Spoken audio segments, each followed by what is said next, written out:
RM10,000 pengeluaran buat kali terakhir daripada akaun KWSP secara one off ataupun berperingkat.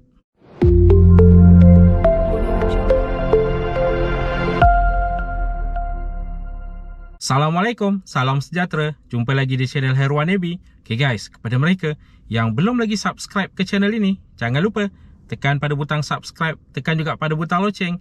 Thank you guys. Okay, sebelum kita memulakan topik video kita pada kali ini, admin nak ingatkan sekali lagi, minggu hadapan 24 hari bulan 3 2022, admin bakal memilih pemenang-pemenang bagi grand giveaway RM500, RM100 serta RM50. Masih lagi ada masa untuk join grand giveaway ni. Caranya mudah saja. Anda hanya perlu subscribe, tekan butang loceng, like, share serta komen di video-video channel Kembara HAB, channel terbaru admin. Pautan admin letakkan di ruangan description di bawah serta di komen yang admin pinkan. Okay, jom kita teruskan dengan topik video kita pada kali ini berkaitan dengan pengeluaran RM10,000 daripada akaun KWSP buat kali terakhir.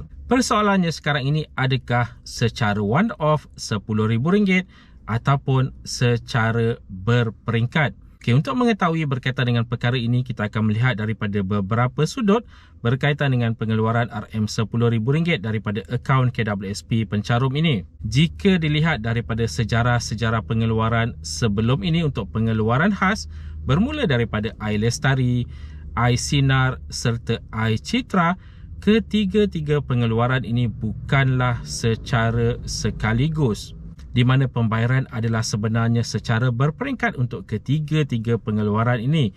iLestari sebanyak RM6,000 dibayar RM1,000 setiap bulan selama 6 bulan. Untuk iSinar pula, walaupun jumlahnya RM10,000 maksimum, tetapi pengeluaran pertama adalah maksimum RM5,000 dan RM1,000 untuk 5 bulan berikutnya. Manakala untuk iCitra, pengeluaran adalah secara berperingkat RM1,000 secara berperingkat. Jadi persoalannya, kenapakah ketiga-tiga pengeluaran sebelum ini dibayar secara berperingkat dan bukan sekaligus? Jawapan kepada persoalan itu akan ada sedikit sebanyak kaitannya dengan pengeluaran buat kali terakhir ini. Okay, untuk ketiga-tiga pengeluaran sebelum ini pembayaran adalah secara berperingkat. Kenapa? Okay, seperkara yang kita harus ingatkan, wang-wang yang dicarum dalam KWSP bukanlah diletak dalam bentuk tunai yang boleh sewenang-wenangnya dikeluarkan oleh KWSP untuk dibayar kepada pencarum-pencarum.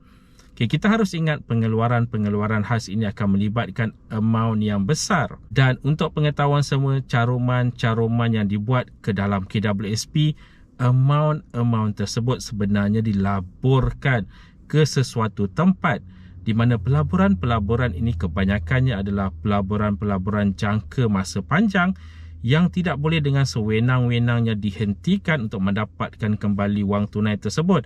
Ada jangka masa tertentu. Jika dihentikan sebelum tempoh matangnya, akan ada kerugian-kerugian yang perlu ditanggung di situ.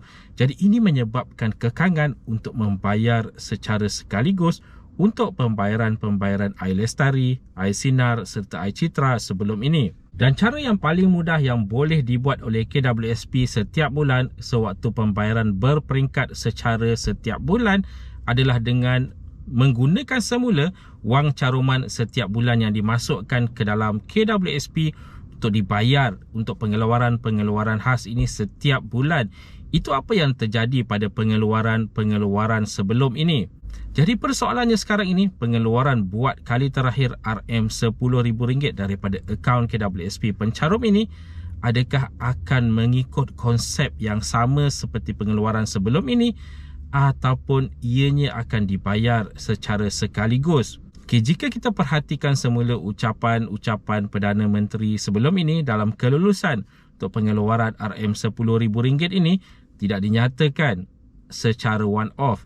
Begitu juga dengan memo-memo yang dikeluarkan oleh pihak KWSP untuk menjelaskan berkaitan dengan pengeluaran RM10,000 ini tidak dinyatakan juga secara one off. Walaupun kita sedar pengeluaran buat kali terakhir RM10,000 maksimum daripada akaun KWSP ini buat pengeluaran khas kali ini, berkemungkinan besar jumlahnya akan kurang jika dibandingkan dengan pengeluaran-pengeluaran sebelum ini, tetapi dijangkakan amountnya masih lagi besar secara keseluruhan. Jadi akan menjadi sedikit kekangan kepada pihak KWSP untuk mencairkan aset-aset mereka bagi menampung pembayaran secara sekaligus ini. Itu apa yang admin dapat rasakan untuk pengeluaran buat kali terakhir ini. Cuma kita masih lagi belum pasti sama ada cara-cara yang dapat dilakukan oleh KWSP untuk membayar secara one-off kepada pengeluaran buat kali terakhir RM10,000 ini. Dan kita juga sedar pembayaran pertama bakal berlaku seawal 20 hari bulan April 2022. Itu apa yang telah pun diberitahu oleh pihak KWSP, seolah-olah memberitahu itu pembayaran pertama dan akan ada pembayaran-pembayaran seterusnya, dan seolah-olah memberi gambaran bahawa pengeluaran ini adalah bukan secara one-off. Walau bagaimanapun, sama-sama kita nantikan pengumuman daripada pihak KWSP nanti berkaitan dengan perincian lanjut untuk pengeluaran buat kali terakhir RM10,000 daripada akaun KWSP ini. Okay guys, itu tadi sedikit sebanyak perkongsian di dalam video pada kali ini. Jika anda ada sebarang komen, sebarang pertanyaan, anda boleh tinggalkan di ruangan komen di bawah. Dan kepada mereka yang belum lagi subscribe ke channel ini, jangan lupa tekan pada butang subscribe, tekan juga pada butang loceng. InsyaAllah kita berjumpa lagi di video yang akan datang. Stay safe, stay healthy. Assalamualaikum.